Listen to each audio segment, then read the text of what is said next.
पहलगाम हमले के बाद भारत ने सिंधु जल समझौते को स्थगित कर दिया है। इसको लेकर बहुत तरह की गलत जानकारियां व्हाट्सएप यूनिवर्सिटी के जरिए आप तक पहुंच रही हैं। लोग गलत तस्वीर और वीडियो जारी करके इस तरह की गलत बातें बता रहे हैं। पहली बात तो सिंधु जल समझौता कोई घर में लगा नल नहीं है जिसको बंद कर देने से पानी तुरंत बंद हो जाएगा या पाकिस्तान तबाह होने लगेगा। लेकिन अगर पाकिस्तान इस ट्रीटी के स्थगित करने से इतना बौखला रहा है कि वो सिंधु जल समझौते को स्थगित करने वाली बात को डायरेक्ट वॉर डिक्लेयर कर रहा है, तो जरूर इसके पीछे कुछ बेहद अहम कारण होंगे।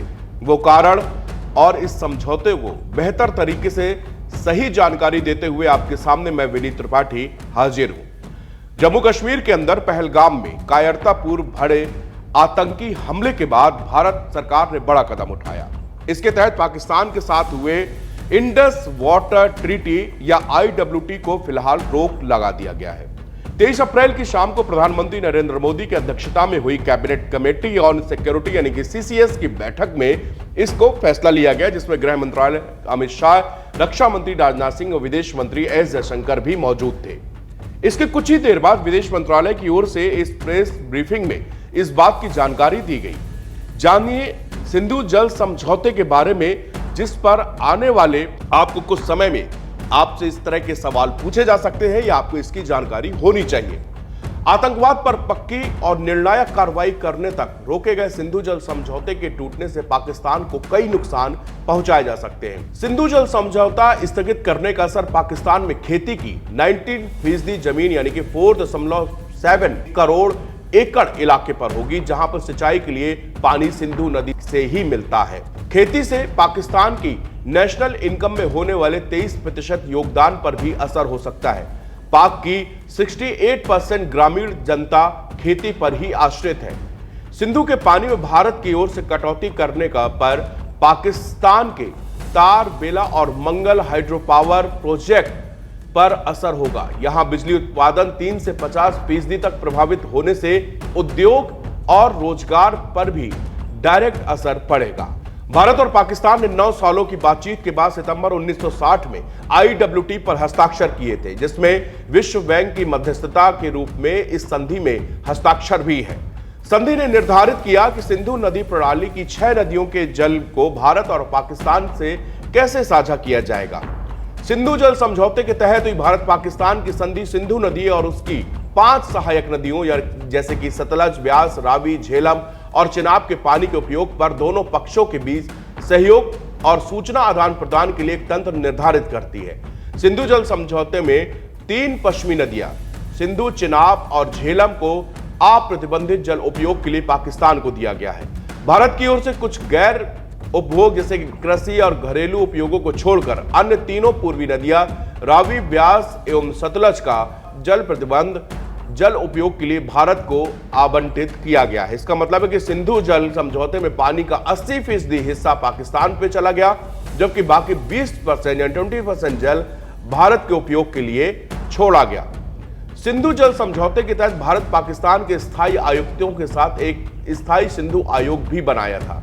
सिंधु जल संधि के मुताबिक आयोग की ओर से साल में कम से कम एक बार नियमित तौर पर भारत और पाकिस्तान के बीच बैठक का प्राविधान है।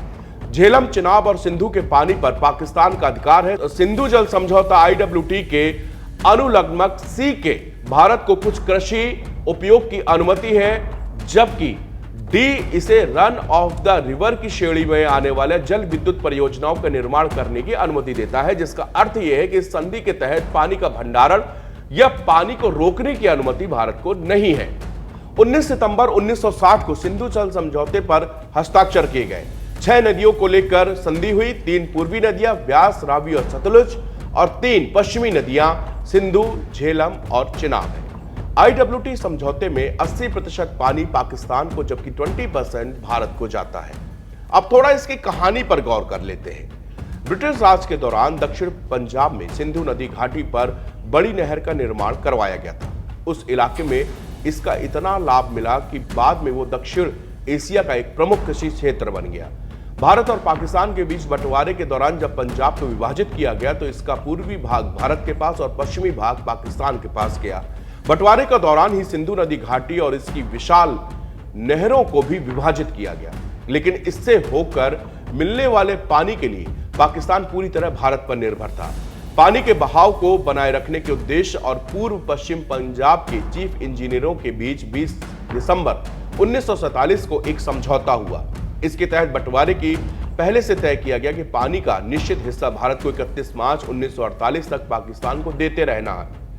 1 अप्रैल 1948 को जब समझौता लागू नहीं रहा तो भारत ने 2 प्रमुख नहरों का पानी रोक दिया, जिससे पाकिस्तानी पंजाब की 17 लाख एकड़ जमीन पर हालात खराब हो गए। भारत के इस कदम से कई कारण बताए, जिसमें से एक ये था कि भारत कश्मीर के मुद्दे पर पाकिस्तान पर दबाव बनाना चाहता था। बाद में हुए समझौते के बाद भारत पानी की आपूर्ति जारी रखने पर राजी हो गया।